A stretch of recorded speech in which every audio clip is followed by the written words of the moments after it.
All right. Hello, everyone. Welcome to our series on our KSRT Kelvion Selection Software training session. So this is going to be part one, just showing you how to set up your account.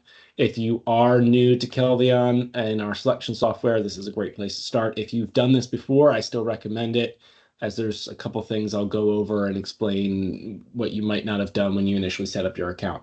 So want to start here. This is our homepage, www.kelvion.com. It's a great resource for looking at just all the industries that we serve, as well as some of the different products that we have available.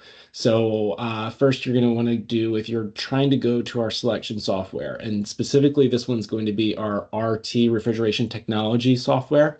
So you're going to start here by going to products, and we're going to select a dry cooler. So I'm going to do this V-shape one. Any of these are going to get you to the same spot, but we're just going to start here. And then there is a link here, selection software, that's going to bring you. Take a look at the website as well. There's a lot of really good information, some fact sheets and data on the products that we offer out of this tool. So this is the homepage to Kelvion Select RT. This is where you'll be starting from on the other sections and when you're actually making a selection. But I'm going to start here with a with the account. So I'm actually logged in right now. I'm going to log out just to show you what's going on. So from the homepage, there will be a login feature at the top here. You can click that. And then I use this login with Kelvion account. That's for if you're a Kelvion employee. If you are not, you can use the email and password link right here to log in. If you've never done this before and you're signing up for the first time, there's this button down here for new customers. You can start here. And this is where you'll input all of your information about what you're doing with our software. Specifically important here is for the Kelvion customer number. If you are one of our rep sellers, a channel partner, please input your company name and let us know that you're a rep, something along the lines there, so that we know to give you the proper access level. So that's going to be important for when you're generating quotes, when you're building things, requesting models, that type of thing for us. So there's a lot you can do in this software with the basic access and with an unlogged in account, but really having the proper access level is going to help us give you the best abilities out of this tool. So you can register here. I'm going to log in with my account to go back to the main page. So this is the home screen, as I mentioned before. There's a lot of things up here that you can do. So this button here, this will help. You want to select the American flag if you're in the US. That will help with your data delimiters. So in Europe, it's common to switch the periods and commas on thousands and decimal places. So real, just aesthetically important just to switch over to the US flag here. This will be for units, so depending on what type of unit you want to run in. Metric UK uses liters because sometimes the UK mixes units. MBH or tons of refrigerant is what the two options here in the imperial units are. And these are options you can select midway through. So if you want to size of capacity in tons, but then you're looking at fluid temperatures in Celsius, you can do that and make changes, and I'll show you how to do that in the next section. This section here is going to be manufacturing location. So by default, if you sign up as a USA account, you'll be put into the USA manufacturing location out of our site in Knoxville, Tennessee. You have the option to look at other sites as well. And they will give you more options for maybe some of these niche product lines that we don't manufacture in the US. But for the most part, we're going to be looking at dry coolers and condensers here, and that's something that Knoxville can do fairly well.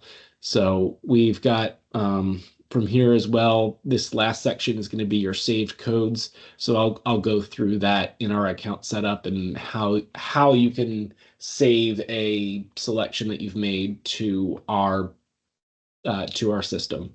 So I want to just take a moment to go into the user account a little bit more deeply.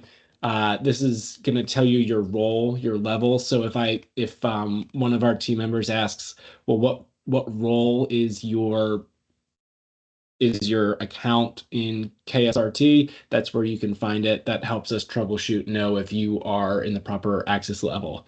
So I'm going to do user account here. This is going to be the information that you provided when you signed up. So you want to make sure that this is going to be accurate so that you can uh, so that we have the right contact information so that you can log in. Okay. My details, it's going to be a little bit more information about who you are, what you have. So this is your default sales region. So you can change that. You can change your language if you'd like, your currency. The other thing you can do is add a logo here. So if you are building quotes directly out of KSRT, this selection tool, you can put your company logo in here for if you're a rep seller, that type of thing, so that you can uh, actually generate quotes from here. So I'll show you how to do that as well in a later section. But this is good to have up to date. It's also good if you're requesting more info on a specific selection you made. It will pre-populate based off of the details here. So want to make sure that that's up to date. And then saved codes here. This is going to be everything that you've saved. Same like the star that was up here at the top. That would bring you to this page here, and it gives you a whole bunch of information in the description section here. That's where I wrote this test unit for KSRT. This is new. That's why all of my other selections do not have it. But basically, that will give you a good way to name a unit that you've saved. So if you want to go back and reference the unit, you can use this link here. If you want to share the link, you can copy it to your clipboard or send it as an email. And if you're looking to request a quote for this unit, just this simple button will be able to send it right there, and you can delete units from the selection you have. But basically, that's really the most of it right now. You'll see in saved codes, it will default to the model number code that was listed in your saved codes, unless you put a description. In that case, the description is actually going to be what shows. So really just want to start with the basics here. That's going to be it for this one, and then we'll move into how to make a selection.